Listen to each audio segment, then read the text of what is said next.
Now, when you saw the film, Mr. Fishburne, how did you find that the visuals and that epic sound, how did that punch up the movie, give it extra?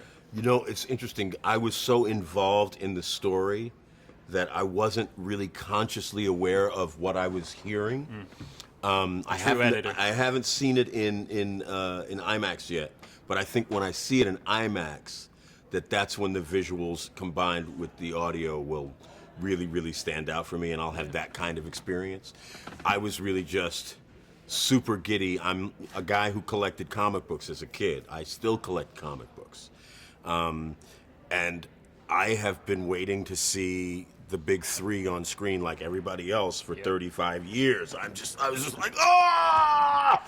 So that's kind of where my focus was. Do you think that this, especially this movie, but the resurgence of comic books being in films and in television, will that encourage the younger generations to start reading these comic books? You know, that's a good question. That's a good question. I think that there's already a great audience for, you know, all things that come out of the comic genre. And comics have matured, you know.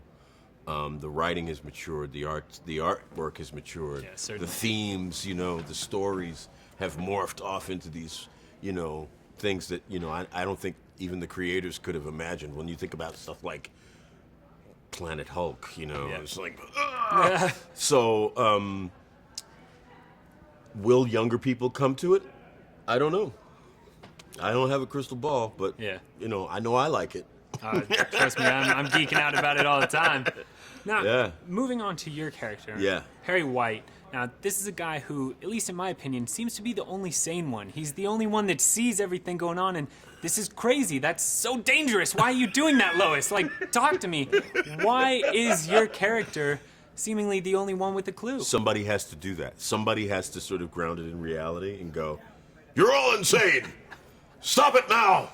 Somebody will lose an eye if you don't stop it. Somebody has to do that job. I got the job.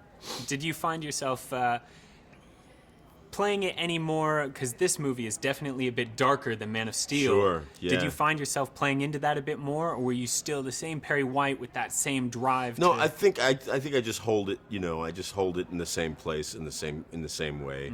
There's a little more humor in this one, though. Definitely. For Perry, which is nice, because I think that levity you need because the movie is much darker. And that is true. So that's a nice element. And again, you know, my joy comes from the scenes that I play with Amy, where, you know, she's trying to work me and get me to, and I always acquiesce. Absolutely. You know, and so there's joy in that. And then there's, you know, there's fun in playing the scenes with Henry, where, you know, the most powerful man in the universe, basically, I have to say, no, stop. Sit down. Shut up. Do You're the boss. That's the way you gotta play it. That's the way you gotta be.